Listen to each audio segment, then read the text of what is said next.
So hello friends, welcome to let's explore and I am Anant. तो बहुत दिन से मेरे बहुत सब्सक्राइबर एंड मेरे ग्रुप में कुछ बच्चे रिक्वेस्ट कर रहे थे कि sir SBI PO mains, IBPS PO mains इस तरह का लेवल का डीआई करवाए जो टफ डीआई पूछा जाता है एक्चुअल एग्जाम में। तो ये डीआई पिछले साल का एसबीआई पीओ मेंस में पूछा गया था। जब मैं टफ डीआई करता हूँ तो प्रॉब्लम क्या होता है, बच्चे क्वेश्चन देख के ही भाग जाते हैं। वही दिक्कत है एग्ज़ाम में भी और लाइव सेशन में भी। तो देखिए, अगर आप एग्ज़ाम में क्वेश्चन देख के भाग जाओगे तो किसका फ़ायदा है और किसका नुकसान है आपको पता होगा।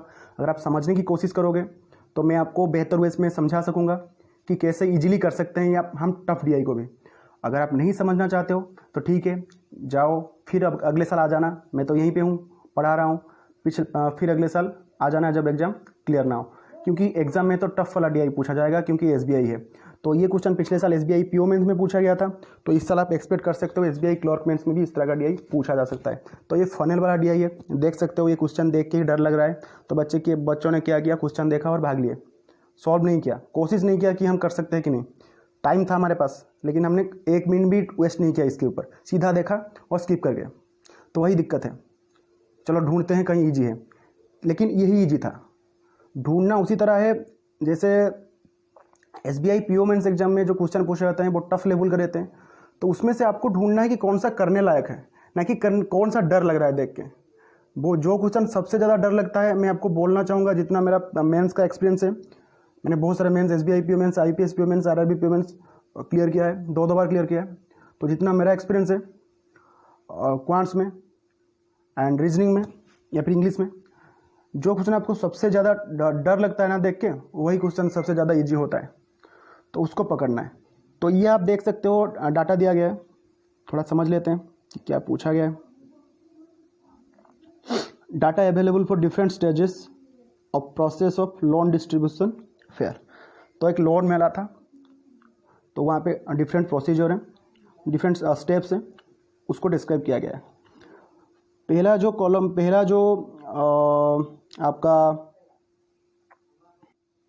जो आपका पहला रो है, वहाँ पे क्या दिया गया है, number of people contacted for loan fair is Z. तो इतने लोगों ने कॉन्टैक्ट किया था। क्वेश्चन को समझिए, फिर मैं आपको बोलूँगा कैसे क्वेश्चन को इजीली सॉल्व करना है।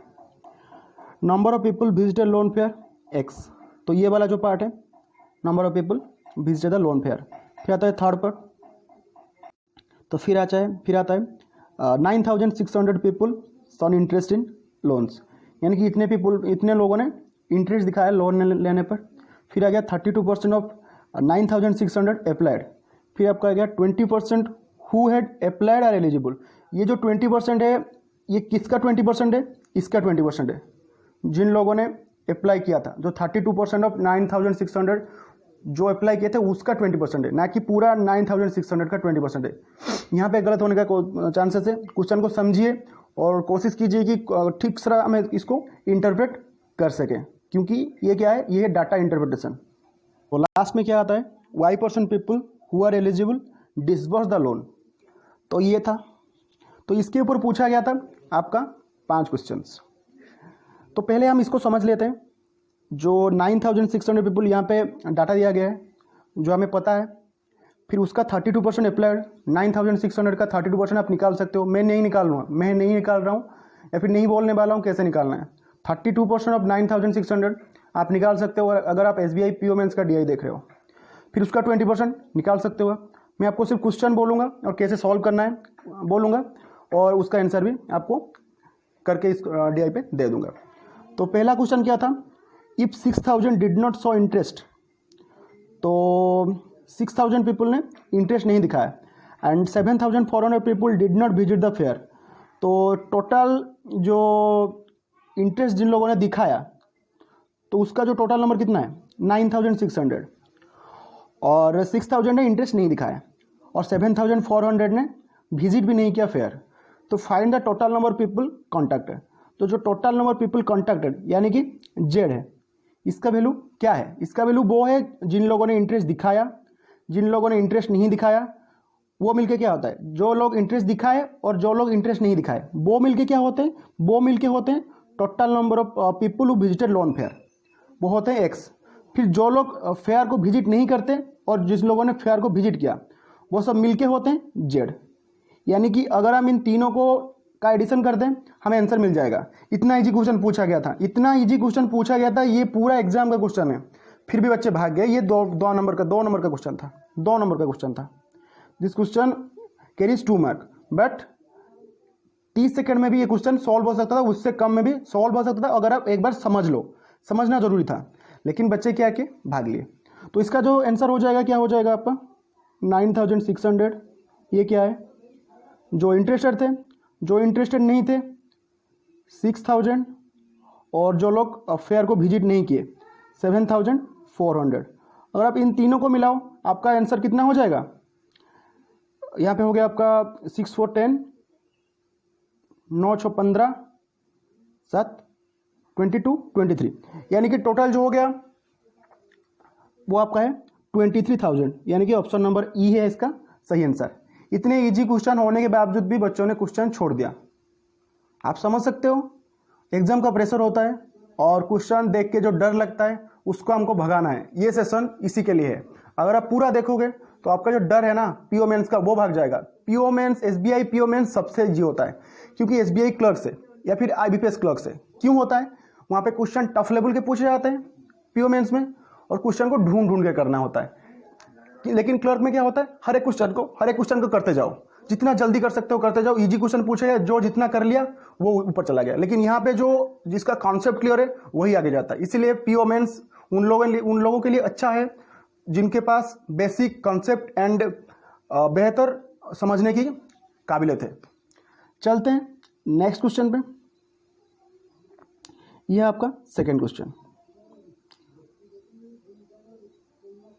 पूछा क्या गया है, वही डीआई है, वही आपका डाटा दिया गया है, सेम डीआई का दूसरा क्वेश्चन है। If out of people who have applied 2880 are not eligible, then how many are eligible. देखिए, अगर हम इसको ठीक से समझ पाएं तो ये क्वेश्चन 10 सेकंड का है।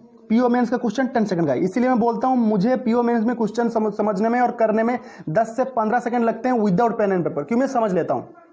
आप लोगों को दिक्कत क्या है, आप लोग समझ नहीं पाते हो, स्किप कर लेते हो, डर जाते हो, वही दिक्कत है। तो इसको हमको ज़्यादा कुछ नहीं करना है। बच्चे जिनको समझ नहीं आता है वो क्या करेंगे, इसका 9600 का 32% निकालेंगे, फिर उसका 20% निकालेंगे जो एलिजिबल है, फिर उससे निकालेंगे कौन एलिजिबल नहीं है, उसके बाद पता करेंगे कितने लोग एलिजिबल थे, वो बहुत सारे कैलकुलेशन कर लेंगे। तो इसको मैं सिंपली मैं बताऊँ, यहाँ पे दिया गया 20% आर एलिजिबल, तो यहाँ पे क्या दिया गया 2880 आर नॉट एलिजिबल।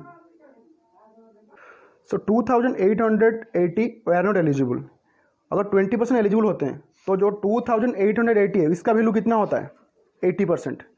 अगर 80% बराबर 2880 है तो 20% बराबर कितना होगा, मुझे नहीं निकालना है 1%, मुझे नहीं निकालना है फिर 20%, सीधा 80% बराबर 2880, तो 20% बराबर इसका 1/4, यानी कि 4 का अगर डिवाइड कर दूंगा तो 4 × 7 फिर आता है आपका 20, यानी कि इसका जो सही आंसर हो जाएगा आपका ऑप्शन नंबर डी। देख लिया आपने कितना इजी क्वेश्चन पूछा गया था और कितना इजी। सो मुझे इतना पता है, अगर आपने ये सेशन देख लिया है, आप इस तरह क्वेश्चन एसबीआई पीओ मेंस में, आईपीएस पीओ मेंस में छोड़ के नहीं आओगे। डीआई का क्वेश्चन एक बार देखोगे और एक बार कोशिश करोगे कि इसे सॉल्व कर सकते हैं कि नहीं। ऐसे क्वेश्चन ही पूछा जाता है जिसको सॉल्व करने लायक नहीं होता है, उनको छोड़ना है, लेकिन इस तरह क्वेश्चन को नहीं छोड़ना है। आई होप आपको समझ में आ गया होगा। क्वेश्चन टफ नहीं था, क्वेश्चन इजी था, मॉडरेट था, इजी नहीं बोलूँगा एसबीआई पीओ मेंस का था, मॉडरेट था, लेकिन समझना जरूरी था। जो लोगों को समझ में आ गया वो कर ले गए 5 क्वेश्चन विद इन आपका 5 मिनट्स या फिर 6-7 मिनट्स, ऐसा भी क्वेश्चन था, बहुत ज़्यादा कैलकुलेशन भी था इसमें। और जिन लोगों को समझ में नहीं आया वो छोड़ के भाग गए। तो आई होप आपको ये समझ में आ गया होगा, और अगर ये सेशन अच्छा लगा है तो शेयर कीजिए, सब्सक्राइब कीजिए, और अपने जितने फ्रेंड्स एंड भाई या फिर जो भी आपका प्रिपेयर कर रहे हैं बैंक एग्ज़ाम के लिए, उन लोगों को बताइए कि एक चैनल है जो बैंकिंग प्रिपरेशन करवाता है, और सब्सक्राइब उनको बोले कि सब्सक्राइब कर लीजिए, क्योंकि यहाँ पे हम इन्फॉर्मेटिव वीडियो के साथ साथ इस तरह का क्लास भी लेते रहते हैं।